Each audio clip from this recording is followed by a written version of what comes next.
चलो चलो जल्दी से, जल्दी आ जाओ मैदान में, देर मत करो।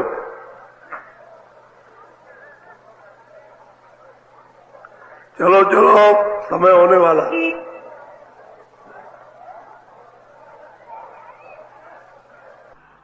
जल्दी निकल आओ जल्दी। आज बहुत अच्छा सुनाऊंगा, आपकी समझ में आएगा। दौड़ के आओ, सब सिर पर धोती रखो, ये सत्संग है। बच्चे और बच्चियों, नर नारियों, जब जब महापुरुष यहाँ पर आए तो अवतारी शक्तियां उनके सामने कुछ नहीं, क्योंकि वो तो अवतारी शक्तियों से परे धाम है, योगियों से परे धाम, ऋषि मुनियों से परे धाम, तपस्वियों से परे धाम, आत्म सिद्धियों से परे धाम है। ये वहां न जा सके न जा सकेंगे। इसलिए उस मालिक का भेद कोई नहीं बता सकता। वो जब वो आएंगे संत पुरुष तो वही उसका भेद बताएंगे आकर।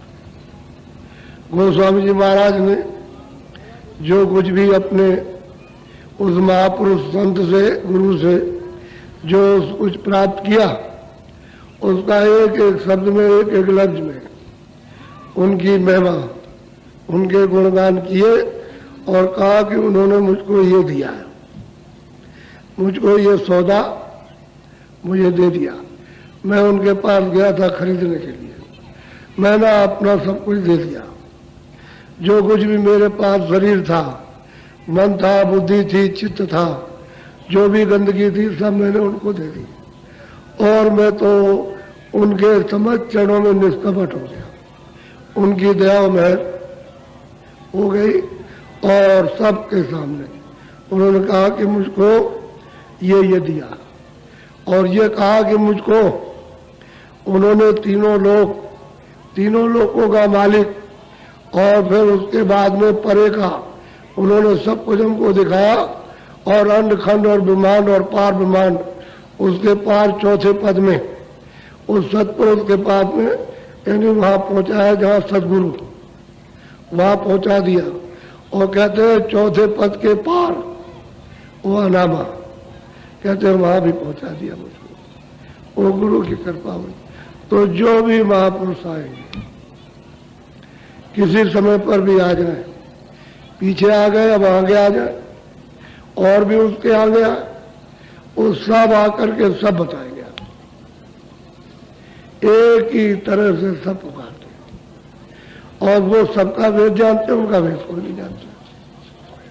ये अंतर है, वो सबका वेद जानते, कौन कहाँ तक पहुंचा उसको भी जानते, और मतलब ये रिद्धियां सिद्धियां कहाँ उसको भी, स्वर्ग और वैकुंठ उसको भी जानते, पिंडलोक की रचना और अंडलोक की रचना, और ऊपर विमान और पार विमान की रचना को सब, और वहां के अधिष्ठाता को सब जानते।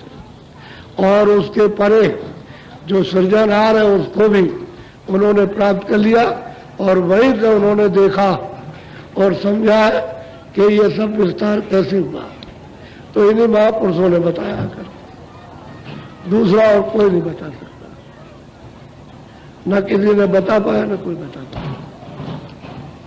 अब कलयुग में जीवों के लिए सुलभ कर दिया। उसी रामायण में लिखा है, जिसको आप 7 कान पढ़ते हो, उसी में लिखा हुआ है, कलयुग जोग न यज्ञ न ज्ञाना। न कलयुग में जोग है, न यज्ञ है, न ज्ञान है, न तप है। ये बाहर की कोई भी इंद्रियों की क्रिया नहीं है। कलयुग केवल नाम आधार, कहते हैं नाम का आधार लेकर के पकड़ के चढ़ चलो। ये तुम्हारे लिए कलयुग में सुलभ, क्योंकि कलयुग में नाम धारा उन्होंने प्रकट कर दिया और भेद बता दिया, और जुड़ाने के लिए आ गए सुरतों को कि उसके साथ जोड़ देंगे, मिला देंगे उसके साथ। तो ये सुलभ है, और स्त्री पुरुष इसके लिए सब कर सकते हैं, और उसके करने में शरीर पर कोई बुरा असर नहीं। और क्रिया करोगे तो आप त्याग नहीं सकते हो, कष्ट नहीं बर्दाश्त कर सकते हो, आप परहेज नहीं कर सकते हो, आपको अच्छे लोग नहीं मिलेंगे, अच्छा खाना नहीं मिलेगा, रहन सहन अच्छा नहीं होगा, तो आप कोई क्रिया नहीं। तो कई लोग कुछ नहीं, न जोग है, न जग है, न क्या, केवल एक आधार नाम। और वो नाम कहाँ मिलेगा? उन महापुरुषों से, और कोई नाम नहीं बताएगा। कोई भी मिल जाए, योगी मिल जाए, योगेश्वर मिल जाए, ऋषि मिल जाए, तपस्वी मिल जाए, ज्ञानी मिल जाए, कोई भी मिल जाए, वो नाम नहीं बता सकता। नाम संत जानते हैं, ये नाम क्या है, शब्द क्या है, उनको मालूम है। तो कलयुग में 700 वर्ष से आ रहे हैं, आज से 700 वर्ष जोड़, तब से वो चले आ रहे हैं बराबर। और जीवों के लिए सस्ता, सीधा, सरल, सुगम मनुष्य रूपी मंदिर से मंदिर है। इसमें 24 घंटे हर वक्त घंटा घड़ियाल बजा करते हैं, और जहां घंटा घड़ियाल बजता वहां आरती होती रहती है। जब घंटा घड़ियाल बजाते हैं तो लोग आरती करते हैं। जो आपने मंदिर बनाया कि भाई उठा लो घंटा घंटा उठाओ जल्दी से, और बस फिर आरती होने लगी, और जैसे ही आरती बंद की वैसे घंटा घंटा बजती है। ये मनुष्य रूपी मंदिर है, ये जिस्मानी मस्जिद है, ये बॉडी उस घाट की है, और इसमें सब कुछ हो रहा। और तुम ऐसे अभागे कि दरवाजे में बैठ करके भी कुछ नहीं पा सके। अरे महात्माओं के पास जाते द्वारे भी तो बैठे हो, तो बताते थे अरे भाई अंदर धर चलो, प्रवेश हो जाओ अंदर, तो युक्ति बता देते, आपको अंदर कर देते, आप चल देते, आप सारा राज, सारा रेस तुम्हारे लिए सब खुल जाता है। अब वो तो आप पास उनके गए थे। जब जोर शोर से महात्माओं का उपदेश हुआ ये जीवों के साथ में, तो तरह तरह की लोगों ने विडंबना की कि पूजा छोड़ दी, पाठ छोड़। अरे पूजा तो सच्ची है, पाठ छोड़ दिया, ये छोड़ दिया, स्नान छोड़ दिया, ये सब कुछ छोड़ दिया। अरे क्या छोड़ दिया? अरे भाई आप जो कर रहे थे भ्रम थे। अरे सच्ची पूजा करो, सच्चा पाठ करो, तुम वेदों का सच्चा पाठ करो, वेदवाणी सुनो तो सच्चा पाठ होने लगेगा। अगर पूजा करना है तो उसके रूप का जब दर्शन करोगे तभी तो पूजा होगी। अरे उसका नाम जानोगे, उसका रूप, तब तो उसको याद करोगे, और याद करके तब तो खुश होगा जहां पर बैठा हुआ है कि भाई मेरा नाम मेरे रूप को याद करता तो मुझे अब इससे मिलना चाहिए, तो मिलेगा।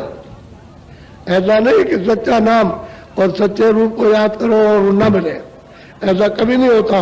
तभी कहा कि भाव सहित जो मुझे याद करता है, मुझे मुझको बचता है, मैं उसको मिलता हूं। भाव सहित जो खुद है प्राणी, जो दरवाजे बैठ करके और पुकार लगाता है भाव के साथ में, ये मुझे दर्शन दीजिए, उसको मिलता है, उसे मिलेगा।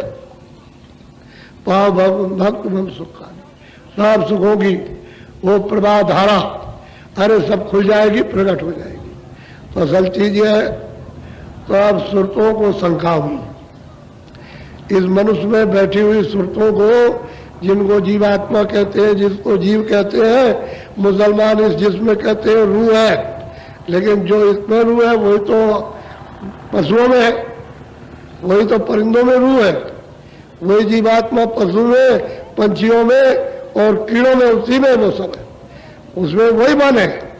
जो तुम्हारे अंदर मन है, बुद्धि है और चित्त है और प्राण है, और जो सूरत है, जो जीवात्मा, वही उसमें गई है, इसी से निकाल के उसमें बंद कर दी गई। अब वो खोल बदल गया, ये मनुष्य शरीर का पंचभौतिक खोल था, ये पांचों तत्वों का, और वो कमियों का खोल है, इसमें से उसमें बंद कर दिया। अब पंछी हो गए, अब पशु हो गए, अब कीड़े हो गए। अब आप मनुष्य होकर के अब उसको नहीं पहचान सकते हो कि जीवात्मा तो वही है, जो इसमें थी वही उसमें बंद की गई। अब तुम उसको समझते हो नहीं, पंछियों की ये अलग है, उसमें जीवात्मा है, तो समझते हो कि इनको कष्ट नहीं है, इनको दर्द नहीं है, इनको भूख नहीं है, इनको पीड़ा नहीं है, इनको गर्मी और सर्दी, इनको प्यास नहीं लगती है, ऐसा तुम समझते हो। और जितनी प्यास, जितनी सर्दी, जितनी गर्मी, जितनी भूख और जितनी पीड़ा आपको होती है, उतनी उनको होती है। आप कह देते हो अपनी पीड़ा को, वो कह नहीं पाते। वो अपनी भाषा में बोलते हैं कि हमको दर्द हो रहा, लेकिन आप समझ नहीं पाते हो। और यही आदमी अगर कोई ऐसी भाषा बोलने वाला आ जाए जिसको आप न समझो तो कोई बात नहीं समझते, तो कहता है हमको दर्द हो रहा, दवा दे दीजिए। तो क्या कहता है, क्या कहता है, क्या कहता है, क्या कहता है, भाषा ही नहीं समझ सकते। तो पशुओं की भाषा अब आप नहीं समझ सकते। जब योगी थे तब पशुओं की भाषा समझते थे, तो फौरन मालूम हो जाता था बीमार है, प्यास लगी है, इसको भूख लगी है, इसको सर्दी है, इसको गर्मी है, ये। लेकिन फिर भी महात्माओं ने ऐसा बीज छोड़ दिया है कि आपको पशु पंछी कोई भी मिल जाए, अरे भाई गर्मी लग रही छाया में बांधो, अरे भाई इसको ठंडी लग रही है तो इसको, अरे बरसात आई है भीग रहे तो इनको छाया में बांध दीजिए, कहाँ जहाँ इसकी जरूरत हो। तो आप नहीं तो बहुत से जानवर सामने खड़े रहते। आप देखते नहीं कि जंगल में जो जानवर रहते हैं, पशु पंछी रहते हैं, उनके लिए कौन सा झोपड़ी बनाते हैं, कौन सा मकान बनाते हैं आप। आखिर वो भी दूध देते हैं, अपने बच्चों को पिलाते हैं, लेकिन यह है कि तुम्हारी पकड़ में नहीं आते, इसलिए आप उनके लिए कोई इंतजाम नहीं, वो अपने आप कुदरत इंतजाम कर रही है, बस वो रहते हैं, अपना बर्दाश्त करते हैं। और आप जो उसके बंधन में आपके हैं, उनको कहते हैं अरे भाई दूध सूख जाएगा, लो है आप, ठंडी लगेगी दूध सूख जाएगा, गर्मी लगेगी दूध सूख जाएगा, फिर दूध नहीं देगी और उससे आपको आमदनी होती, तब आप बांधते हो छाया में। लेकिन जीवात्मा वही है, जो आप में वही उसमें दूसरा कोई फर्क नहीं है। इसलिए रहम करो, दया करो, इन जीवों पर कृपा करो, इनका हतन मत करो, इनको मतलब भूखा प्यासा मत रखो, तुम इनको चारा पानी दे दो, इनसे काम लो। आखिर तुमसे भी तो काम लेते। कहते हैं देख लड़का अब जवान हो गया, अगर काम नहीं करेगा तो घर से बाहर चला जा, से खाना कोई नहीं देगा। अब नहीं लड़के को कहने लगते हो, तो जानवर जो है अपने स्वार्थ में आप उसको खाना पीना देते हो, दूध न दे तो वहां दे दोगे, वो काट डालेंगे। क्या करते हो, बैल को बेचा, इतने दिन तक कमा के खिलाया, इतने दिनों तक, और बुढ़ा होने लगा, कमाई उसने बंद कर दी और खाना भी कम खाता है, तो तुम जिम्मेदारी समझते हो, 10, 20, 25, 50 रुपए में बेचा, काट दिया आपकी ये। तो आपने मतलब यह है कि जीवों पर तो उसका पाप आपको लगेगा, उसका फल आपको भोगना पड़ेगा, आप बच नहीं सकते हो। क्योंकि जब तक वो बुढ़े नहीं रहे तब तक उनसे आप काम लेते रहे, अपनी कमाई का, अपने स्वार्थ का। जब बुढ़े हो गए नहीं कर सकते तो मैं ढकेल दिया उनको कि जाओ वहां कट जाओ जा करके। ऐसे माँ बाप को ढकेल देते, वही बुद्धि आपके अंदर आ गई कि माँ बाप को ढकेलते हो, नहीं आप नहीं रखेंगे तो अपना चाहे ना जाओ। अब भाई दूसरा कोई लड़का नहीं, तीसरा, तो अब वही लड़के कहते हैं नहीं हम नहीं रख सकते। तो बताओ जीवात्मा को जब इस मनुष्य शरीर में नहीं पहचान पाते हो, उसके दुख को, उसकी तकलीफ को, तो बताओ पशु में पहचान लोगे। ये जीवात्मा उसमें ही है। अब इनको शंका हुई तो महापुरुषों से प्रश्न करते हैं, पूछते हैं कि आप इतना उपदेश जो कर रहे हैं घूम करके, तो ये क्या कर रहे हैं। आखिर हम तो देखते हैं कि जैसे हम मनुष्य हैं, हमारे घर में मनुष्य है, स्त्री पुरुष है, ऐसे ही आप भी है, मतलब मनुष्य। तो आप कौन है। सूरत प्रश्न करती है आप कौन है। ये उपदेश करते हैं घर चलो, परदेश है, तुम्हारा सामान नहीं, तुम्हारा शरीर नहीं है और तुम यहाँ के रहने वाले नहीं हो, यहाँ दुख सुख है, तुम बहुत मुसीबत उठा रहे हो, तो तुम घर चलो। तो पूछती है जारी शंका में, अब पूछेगी, लेकिन पूछती है सरदार किसके लिए, जानकारी के लिए, उसका संदेह मिट जाए, कोई शंका ना उसमें रह जाए और उसमें ये आस्था हो जाए कि हम वो जान ले कि मेरा घर कहाँ है और मेरे घर का जो मालिक है, जो हमको यानी सब कुछ करने वाला, पैदा करने वाला, जिसने भेजा है, वो बात तुम्हें वहां है। श्रद्धा से पूछती है, प्रश्न करती है। तो जरा सा इसको पूछ लीजिए, ये गोस्वामी जी महाराज तो 400 वर्ष हो गए, ऊपर हो गए, और कबीरदास जी आए तो उनको 700 वर्ष हो गए, और बहुत से महात्मा आए, किसी को 500 वर्ष, नारायण जी आए 500 वर्ष करीब हो गए लगभग। ये और महात्मा चरणदास जी, विकास साहब, गोविंद साहब, बहुत महात्मा आए, समझ गए। तो मतलब ये कोई 200 बरस, कोई 300 बरस, कोई ऐसे आए, किसी को 600 बरस हो गए। आप बीच में तो महात्मा आए तो उनसे पूछते हैं सब, सब जब उनके निकट बैठ जाती हैं और जब सुसंग सुनती है और समझ आती है और जब ये आँख खुल जाती है और कान खुलते हैं तो प्रश्न करना आ जाता है। तो पूछती है कि महाराज तो जरा उसको सुन लीजिए थोड़ा, बहुत ही महत्वपूर्ण संदेश है, उसको आप ध्यान से सुनिए। बोलो।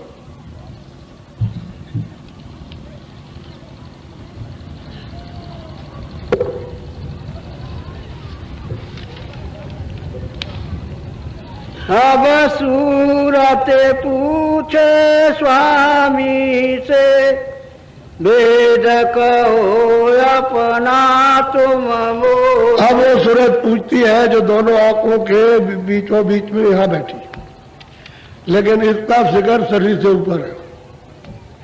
शरीर के अंदर होती तो कोई ना कोई एक्सरे और कोई ना कोई कैमरा या और कोई मशीन बन जाती, तो उसको देखते हैं कि इधर रहती है, इधर रहती है, किधर है, इधर है, इधर है, यहाँ है, या मतलब है कि नाक में है, या मतलब आंख में कहाँ पर है।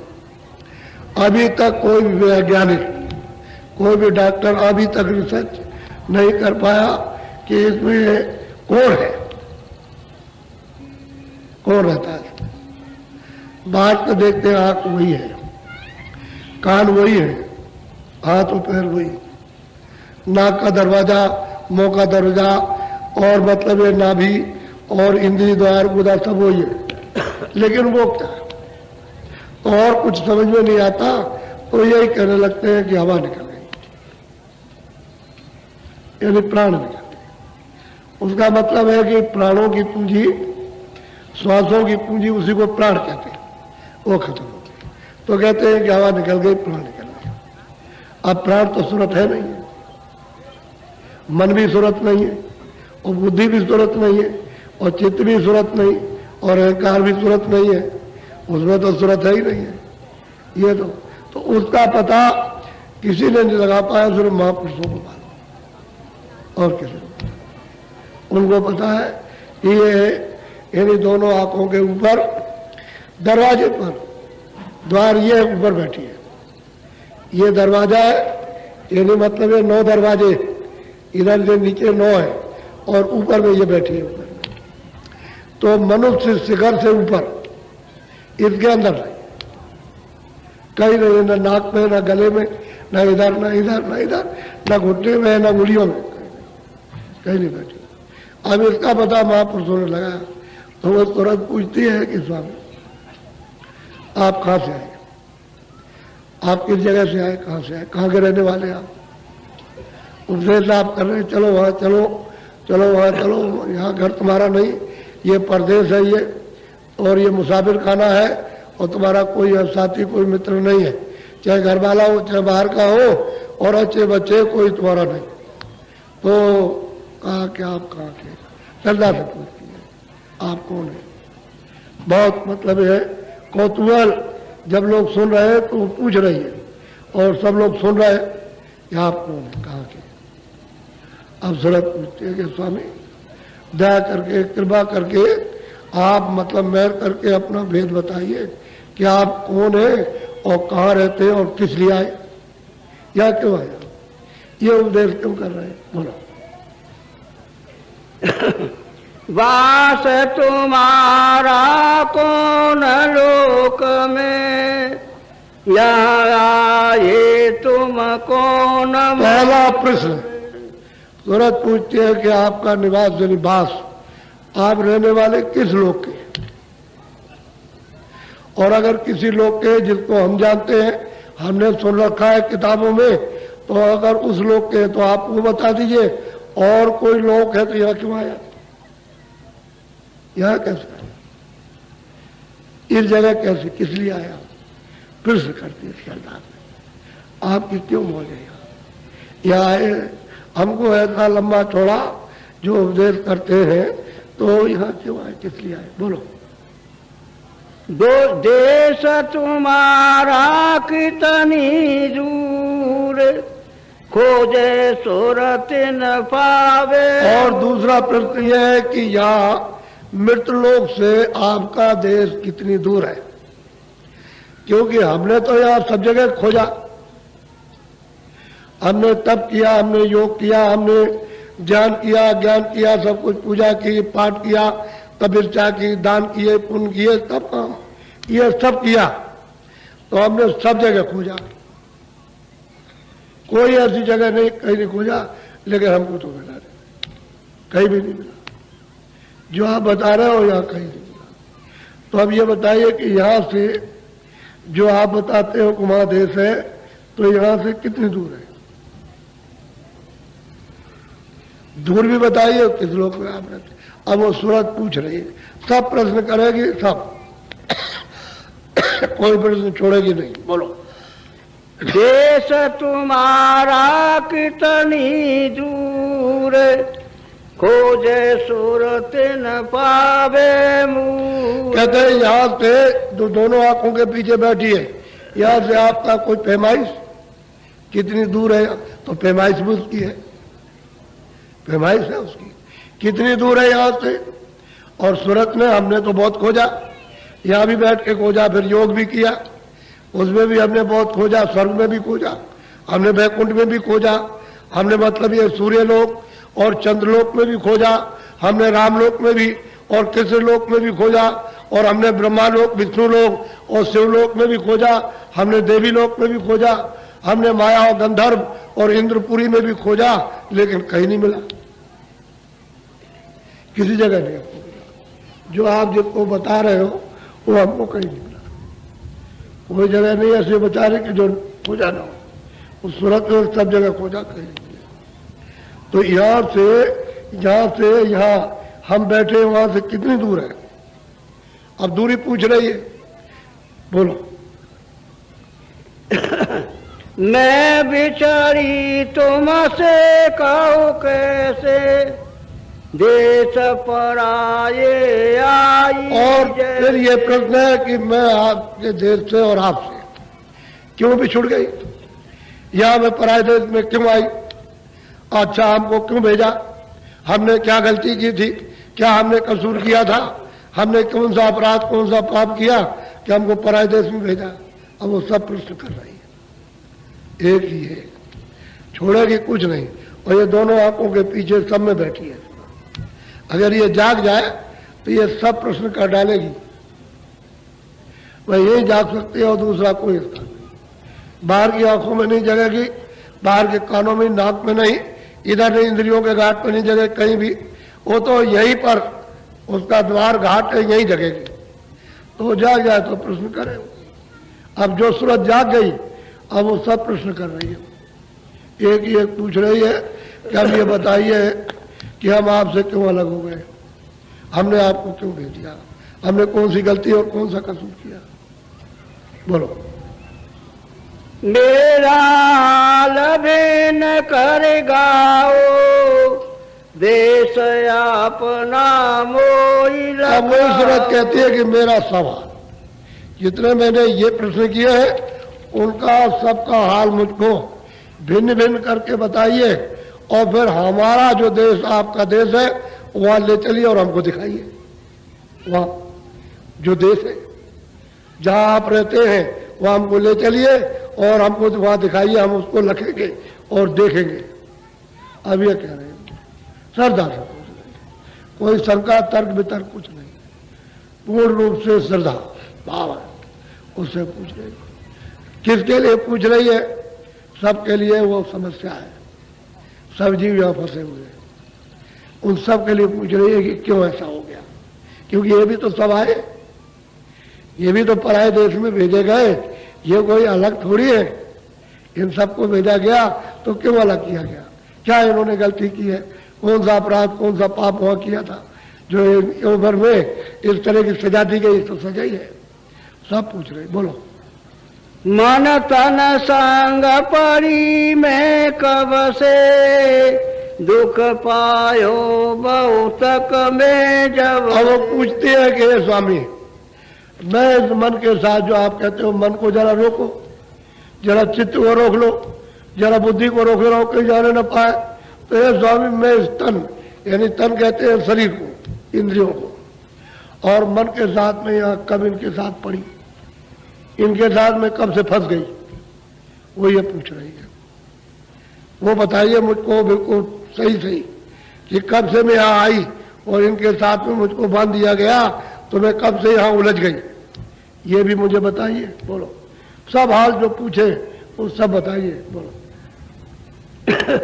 क्यों भूली मैं देश तुम्हारा, आई परी परदेश निहारा। कदे मैं आपका देश जहाँ से आप आए हो क्यों भूल गई, और पराये देश में आकर के गिरी और पराये देश की चीजों को ये कहने लगी मेरी है, ये मेरी है, ये मेरी है। ऐसा ऐसा क्यों? और आप कहते हो तुम्हारी नहीं है, ये तुम्हारी नहीं है तो उसकी छाया है, और ये तुम्हारे साथ नहीं आएगी, ये गायब हो जाएगी। तो हमने कौन सा कसूर किया है कि पराये देश में हमको यहाँ भेज दिया और यहाँ आकर के बस हम इसको देखने लगे कि मेरा, और वो तो छूट गया अपना देश, वो तो रास्ते ही छूट गया, तो भूल गई। अब बहुत युग हो गए, बहुत कल भी बीत गए अनगिनत, जब से ये सूरतें आई तब से, और वो नाम से अलग हुई, बस वोट भटक गई। अभी तक उनको वापस जाने का आधार नहीं मिला, सहारा नहीं मिला कि किसके सहारे से वापस जाएगी, भाई यही भटक रही है और कोई सुनवाई नहीं। हमने बहुत कष्ट उठाए और बहुत उठा रहे हैं। हम नरकों में नाना यातनाएं हमको दी गई, हमको जलाया गया, हमको सड़ाया गया, हम चिल्लाते रहे, लाखों मील हमारी आवाज जाती रही, कोई सुनने वाला नहीं। चाहे कितने रिश्तेदार हुए हो, घर वाले हुए हो, कोई वहां जाने वाला नहीं कि हमारी तकलीफ को सुन ले और हमको बचा ले। तो मैं क्यों ऐसे भूल गई? बोलो। पाताल बसु के मृत्यु लोक में, स्वर्ग बसु के ब्रह्म। हमें पूछते हैं कि स्वामी आप पाताल लोक में या मृत्यु लोक में, जहाँ ये उपदेश करते हो इसमें पाताल लोक में है या स्वर्ग लोक में है या बैकुंठ लोक में? आप इन लोकों में बसते वही रहते हैं आप? पूछ रही है। बोलो।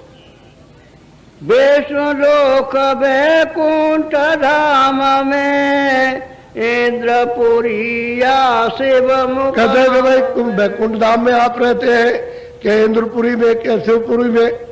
आपका कहाँ निवास है? कहाँ से आप आ रहे हैं?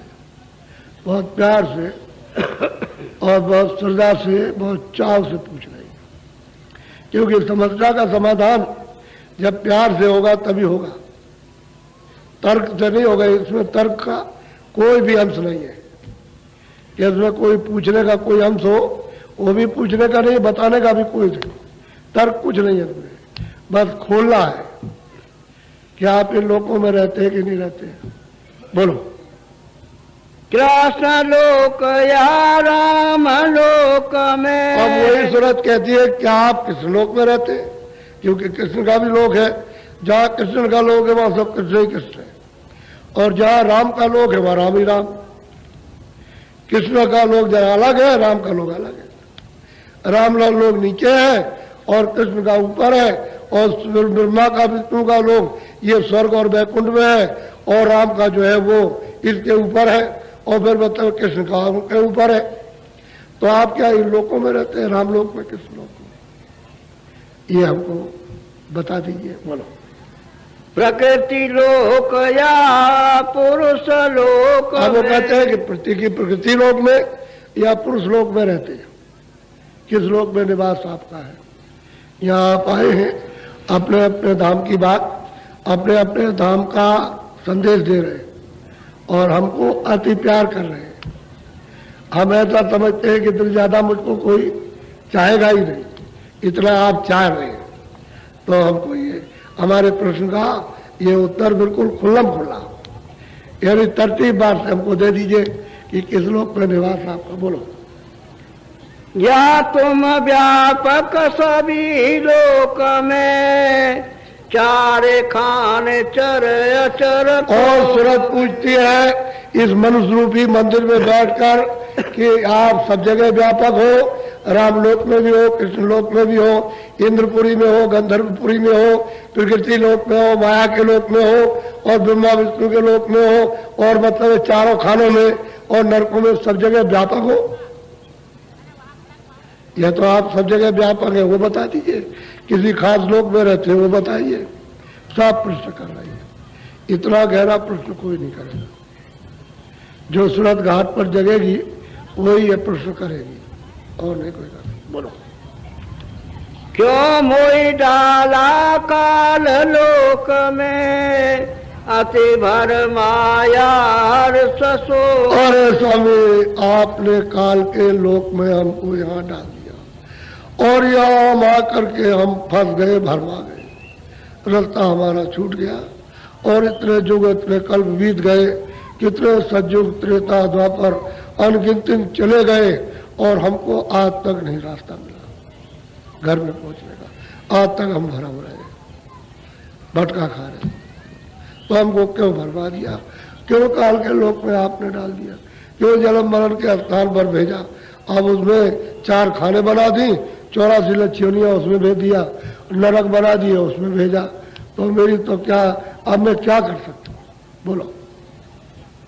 अब क्यों आए मोहि चितावन रूप धरा तुम अति मन भाव। अब सूरत कहते हैं कि स्वामी, इतने समय के बाद मुझको जगाने चिताने कि अपने घर में चलो, ये दूसरे का घर है और वो कभी भी तुमको घर से निकाल देगा।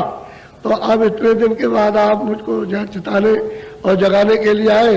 लेकिन ये बात सत्य है कि रूप आपने बड़ा सुंदर, मन भावन, यानी मन को मोहित करने वाला धारण किया है।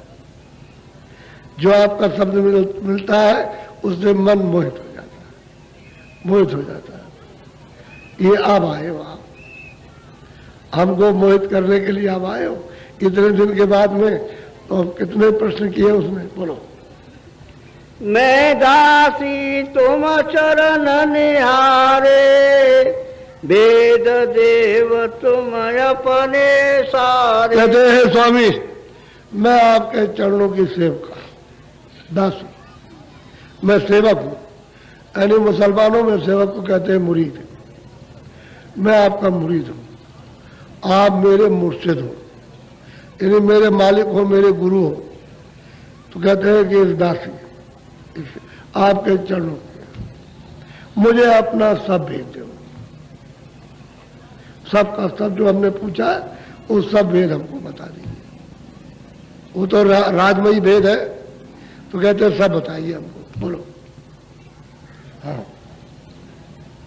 तब हंस शब्द स्वामी बोले सुनो सूरत तुम मैं कहूँ खो। अब वो जब ऐसा प्रश्न किया सूरत ने इस मनुष्य रूपी मंदिर से, और वो मनुष्य रूपी मंदिर बैठा हुआ, तो कहते हैं कि बहुत खुश हो गए, प्रसन्न हो गए, हंस करके बोले कि सूरत, तूने इतने प्रश्न किए हैं तो मैं तुझे जवाब देता हूँ, बिल्कुल तरतीब बार से तुमको समझाता हूँ। अब उसके प्रश्न का उत्तर सुनिए। जो उत्तर दे रहे उसको खुल्लम खुल्ला, जो बता रहे वो सुनने की चीज है। बोलो। जो तू पूछे वेद हमारा कहूँ सभी अब कर विस्तार। सूरत, तूने हमारा भेद पूछा है कि आप कहाँ के रहने वाले हो और क्यों आए हो और आप कौन हो, काल के देश में क्यों आपने भेज दिया है, यहाँ मुसीबत में हमको क्यों डाल दिया, अपना देश छोड़ करके पराये देश को हमने कैसे मान लिया है। तो कहते जो तूने भेद ये सब पूछा है तो मैं आप खुल के बताता हूँ, मुझे खुल के बता रहा हूँ। बोलो। मैं हूँ अगमय नाम माया रहूं मौज में अधर समाया। जो यहाँ आए इस मनुष्य शरीर में वो सुरतों को समझा रहे मैं अगम हूँ, अनाम हूँ, अमाया हमारे माया नहीं है, मेरा कोई नाम नहीं है, मेरा कोई धाम नहीं है, मैं अपनी मौज में रहता हूँ। उसको पहले बतलाया मैं अगम हूँ, अनाम, अमाया हूँ और आधार में रहता हूँ, जहाँ सबका आधार है। मेरे ऊपर में किसी का आधार नहीं, मुझसे ही सब आधार हुआ। वो समझा रहे पहले ये। बोलो। रहूं मौज में अधर समाया मेरा भेद न कोई पाया। महापुरुष समझा रहे कि सूरत मेरा भेद कोई नहीं जानता। जितने भी बात यहाँ आए वो कोई मेरा भेद नहीं जानते। मैं अपना भेद अपना खोलूंगा अपने मुख से। जब ये मनुष्य शरीर धारण करूंगा तो ये सब मुख से खोलूंगा, तभी मेरा भेद कोई जानेगा। वैसे कोई नहीं जान सकता। न राम जान सकते, न कृष्ण जान सकते, कोई भेद न देवी न देवता जान सकते, न ब्रह्मा न विष्णु जान, कोई नहीं जान सकता। क्योंकि मैं अनाम हूं, अमाया हूं, अधर में रहता हूं। मेरा ही सब ये सब किया हुआ और मतलब मुझी से सब है। मैं कहूंगा तभी कहने में आएगा, मेरे बगैर दूसरा कोई कह नहीं सकता। बोलो। मेरा भेद न कोई पावे, मैं ही कहूँ तो कहना में आवे। बात सच्ची है कि दूसरा कोई अनजान कहने लगे तो उस भेद को क्या कहेगा? उसको तो वो है नहीं, उसने तो उसको जाना नहीं, कैसे आकर के कहेगा? जो वहां पहुंचेगा उसका रूप हो जाएगा, वो जाके बताएगा। और संतों ने आके बताया, क्योंकि संत सूरत तो उसी धाम से आई और यहाँ किराए के मकान में आकर के बैठ गई और इसी मकान में बताएगी, इसी मकान में लिखेगी। ये पंचभौत इस तरीके से लिखेगी सब पे ना लिखेगी और इसी से निकल के जाएगी, इसी से आ जाएगी। बोलो।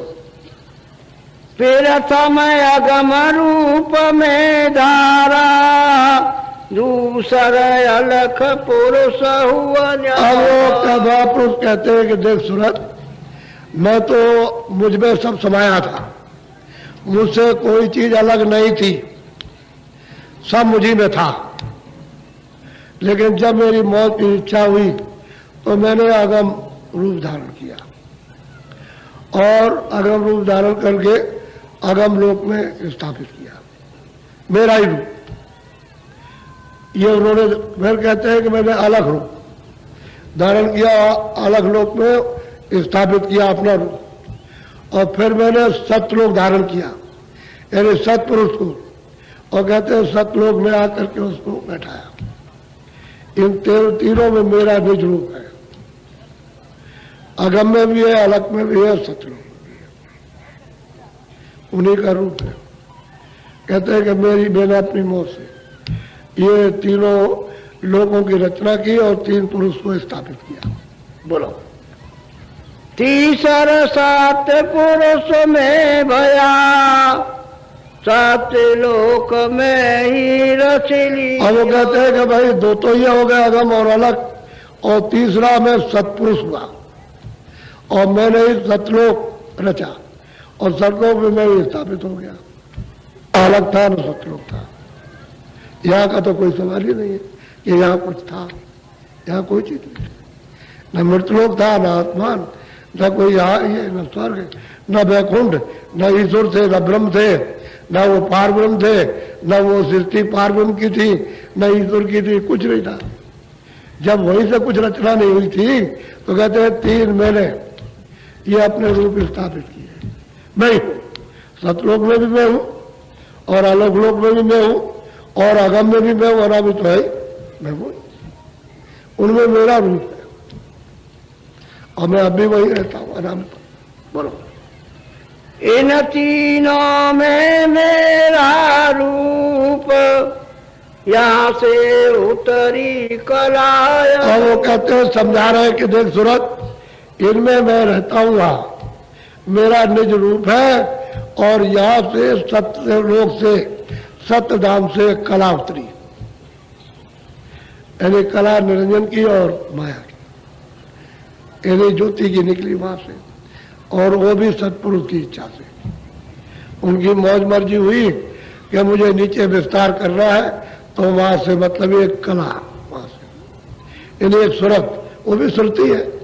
जैसे तुममें सूरत है ऐसे उनमें भी सूरत है। तो मतलब उसी धत्कार पर, उसी आवाज पर, उसी वाणी पर, उसी शब्द पर, उसी नाम पर उसको उतार दिया नीचे। लेकिन यह है कि धत्कार से मंडल बनाए, लोग बनाए, ये सब उन्हीं का बनाया हुआ है। ये मृतलोक उन्हीं का बनाया, ये मतलब स्वर्ग वैकुंठ उन्हीं का बनाया हुआ, और ऊपर ईश्वर का मंडल उन्हीं का बनाया, फिर ऊपर ब्रह्म का मंडल, पार ब्रह्म का मंडल और मतलब महाकाल पुरुष का मंडल, सब मंडल अनंतों मंडल उन्होंने बनाए सतपुरुष ने। जब ये सब तैयार हो गए तो कहते हैं कला उतारी, वो भी शब्द से ही उतार के लाए, बहुत जोर की आवाज उसके साथ उतार दिया नीचे। तो जो जीवात्माएं सतलोक में थी वो क्या मौज हो गई, क्या मौज मर्जी है, बड़ी उनको चिंता हुई कि नीचे उतर के गए। अभी तक तो सब यही थे, अब नीचे गए। ये कौन सा खेल है उसका, तो बता रहे कि यही से सब विस्तार हुआ। बोलो।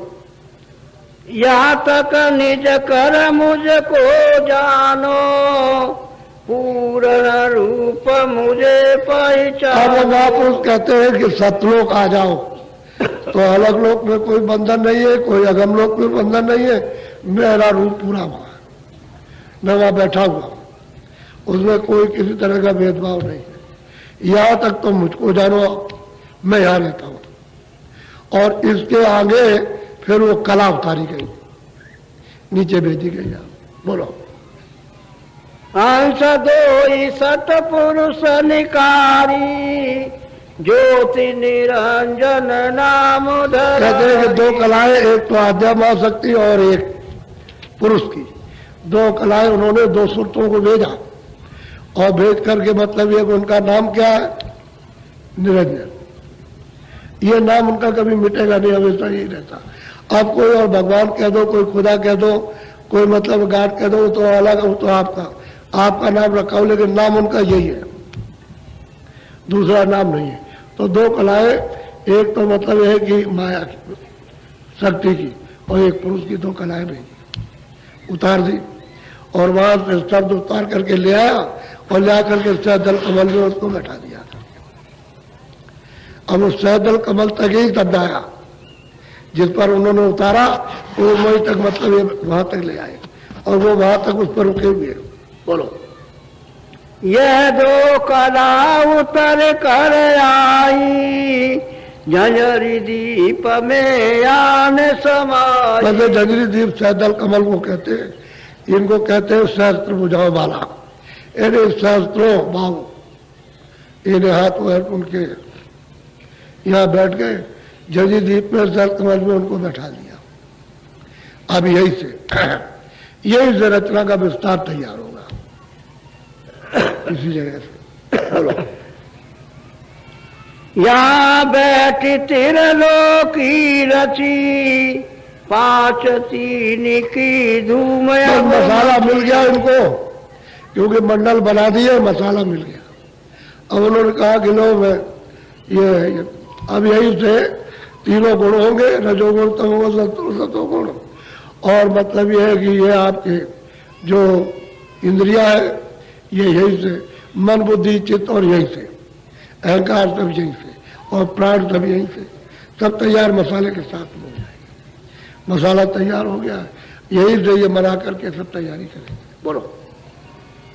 तीन लोक से मैं रहूं न्यारा, चार पांच छह में विस्तार। अब वो कहते हैं कि भाई मैं तो तीनों लोकों से अलग हूं। अब इससे ये मालूम हुआ, न वो पाताल लोक में है, न मृतलोक में है, न स्वर्ग लोक में है, न वैकुंठ में, न इंद्रपुरी में, न विष्णुपुरी में, न शिवपुरी में, न रामलोक में, और न कृष्ण लोक में, न गंधर्व, न प्रकृति लोक में। अब वो कहीं नहीं है। कहते हैं मैं इनसे अलग, मैं यहाँ नहीं, मैं तो मतलब ये 4 और 5 और मतलब ये 6, मैं उसमें मेरा विस्तार है। यानी सतलोक में, अलग लोक में अगर मैं इसमें मेरा विस्तार है, अनामी धाम में तो है ही, वो तो अथाह है, उसका कोई पारावार नहीं।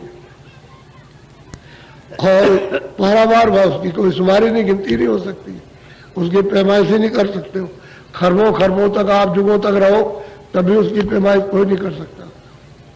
इतना लंबा वो तो सुरत है, वहां तो रूहे जो है वो सब तो खचाखच भरा हुआ है, सारा सागर रूह से जीवात्माओं से भरा है। बोलो। तीन लोक यह बूंद पसारा। अब महापुरुष जी आए जो इनको जगाने का काम कर रहे, अरे सुर तो तुम्हारा तो घर वहां है, तुम यहाँ का तो तीन लोक का जिसका विस्तार है, कहते हैं कि उसकी एक बूंद है, सतलोक की आई हुई एक बूंद, उसका ये विस्तार तीन लोगों का है। अब बताइए तो सागर कितना बड़ा होगा, तो एक बूंद है। जैसे समुद्र में से पानी एक बूंद ले आओ तो कहाँ से ले आए, कहते सागर से ले आए। ऐसे ही सतलोक से उस सागर से एक सूरत आई, एक बूंद आई है, उसका ये तीन लोगों का विस्तार है उसका। मैं तीनों लोगों से परे हूं, तो कहते मैं परे हूं, तो अब इसकी तुलना और उसकी क्या हो सकती है। ये बूंद है तो तीन लोगों का, वो यहाँ पिंड के मालिक, ये मृतलोक के मालिक है, और स्वर्ग बैकुंठ 14 भवन उसके, और सूक्ष्म लोग तीनों लोगों के मालिक है, और तुमने तीनों लोगों में रचना की। और ये सब तो वहां तो सूक्ष्म रचना, वहां जहाँ इनका लोक है वो 9 तत्वों की है, शब्द स्पर्श रूप रस गंध, और मन और बुद्धि और चित्त और अहंकार 9 तत्व गए, 9 हो गए 9। मन बुद्धि चित्त और अहंकार 4, और शब्द स्पर्श रूप रस गंध 5, ही हो गए 9 तत्व। सूक्ष्म रचना सैदल कमल, वो सूक्ष्म रचना। और नीचे जब उतरे तो उन्होंने क्या 17 तत्वों की है, 10 इंद्रिया और चतुर्दंताकरण, मन बुद्धि चित्त और 10 इंद्रिया, और फिर रजोगुण तमोगुण सतोगुण, 17 तत्व है उनकी रचना स्वर्ग वैकुंठ में। और ये जो रचना मृतलोक की है 5 तत्वों की है, जल पृथ्वी अग्नि वायु आकाश, तो ये है रचना के खंड। ये स्थूल लोक है, पिंड लोक, उसके ऊपर में अंड लोक है, उस 17 तत्वों का सूक्ष्म लोक है, 9 तत्वों का, और जो